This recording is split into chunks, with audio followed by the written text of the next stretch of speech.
Welcome to my new YouTube channel, Analista de la Liga, which primarily is going to be looking around the world of Spanish football and La Liga in particular on a weekly basis. Reviews, matchday previews, jumping in on live streams for live matches as well.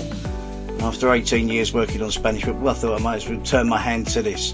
One of the features I'm going to be doing this season is looking at the Champions League and Europa League fixtures involving Spanish teams, and probably in particular when the Spanish teams from La Liga are playing Premier League teams. And this week I'm going to start with the visit of Villarreal to one of my former clubs, Tottenham Hotspur. So Villarreal finished fifth last season. They have an excellent manager in Marcelino, really good manager, one of the top managers in Spanish football and has been for some time.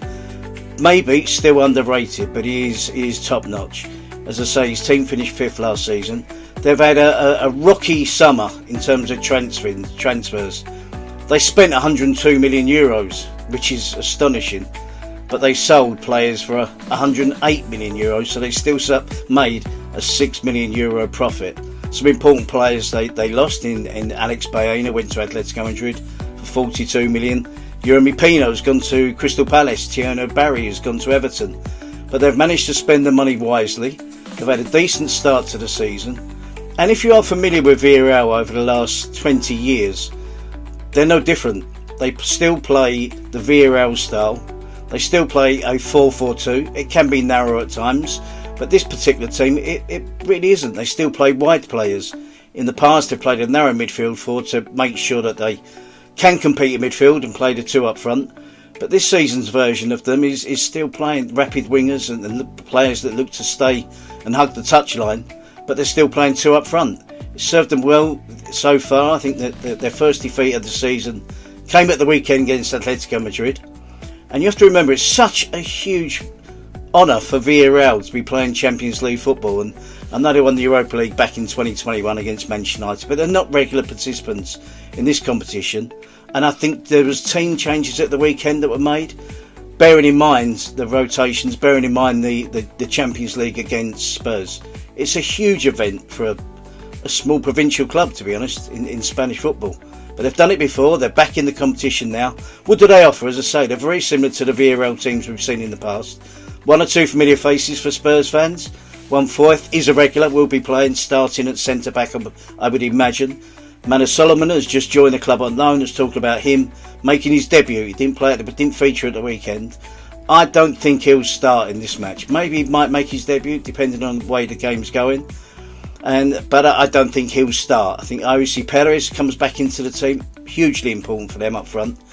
They've spent 30 million on a striker called Georges Mikotadze, who played at the weekend. They spent 30 million on him from Lyon.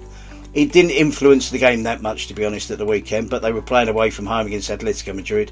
They lost 2-0. Not an easy place to make your debut. In the wide positions, Tajon Buchanan is a Canadian international, and he's been rapid. He's been lively this season. He's been rapid. He will cause a threat down the right wing. Alberto Melero down the left as well. Interesting player. I don't think he's a winger. I really don't. I'm struggling to find the position for him. He is a really, really good footballer. He was known as the new Pedri. Now, Pedri's only 22 years old anyway. But they both come from Las Palmas. They both hail from the island. And there are similarities between the pair. Alberto Melero is not a midfield player like Pedri, though. So he is more of a forward player. Probably a number 10, if I'm being honest. But he's been playing on the left. But I think Nicolas Pepe, the former Arsenal player, he's been playing up front. I think he'll drop into a wider position, maybe at the expense of Melero. That allows Ayoze Perez to play up front alongside Mikotadze. In midfield at the weekend, they played Dani Parejo and Thomas Partey. I don't think Thomas Partey are playing this one. I think that both those players that played in midfield at the weekend were playing to rest Papagay and Santi Comasegna. Two good players. Papagay, really hard working. Santi Comasegna, tall, elegant midfield player, but really hard working as well. So that would be I imagine that would be the midfield pairing. At the back, Santiago Marino, who they bought from Atletico Madrid for decent money, is a decent right back. 1/4, as I say, playing at centre back. Renato Vega played at the weekend, and he's a former Chelsea player, although he's one of those that never played for the club. Left-sided centre-back, and he looks comfortable playing against Atletico Madrid. And at the weekend, Sergi Cardona has been getting the nod over Alfonso Pedraza this season. But Cardona was responsible for the first goal at the weekend with a bad mistake. Bad back pass that let in Julian Alvarez, and he was able to cut it back for Pablo Barrios to open the scoring. And as we know, when you're 1-0 down at Atletico Madrid, it's a long haul to get back in the game. So I think Alfonso Pedraza, I think, might be one of those rotations. He's a more attacking fullback. He's been at the club quite a while, and I think he'll play. Luis Junior in goal is a good, solid goalkeeper.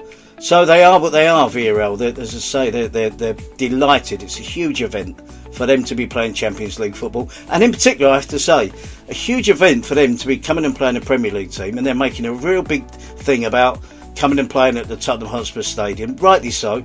So they'll bring a decent amount of supporters alongside them. They'll be in celebration mode, just the fact that they're in this competition.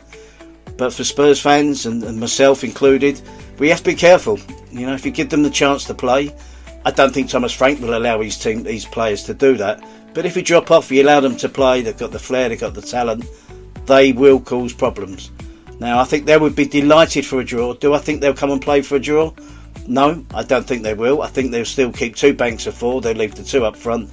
They'll try and hit on the break. They'll try and use the pace on the flanks. But they will be hard to break down. But if we can get that early goal, then it makes life really difficult for Villarreal. So hopefully onwards and upwards for Spurs. But that's my little short sort of guide to Villarreal on my YouTube channel. Thanks for joining me.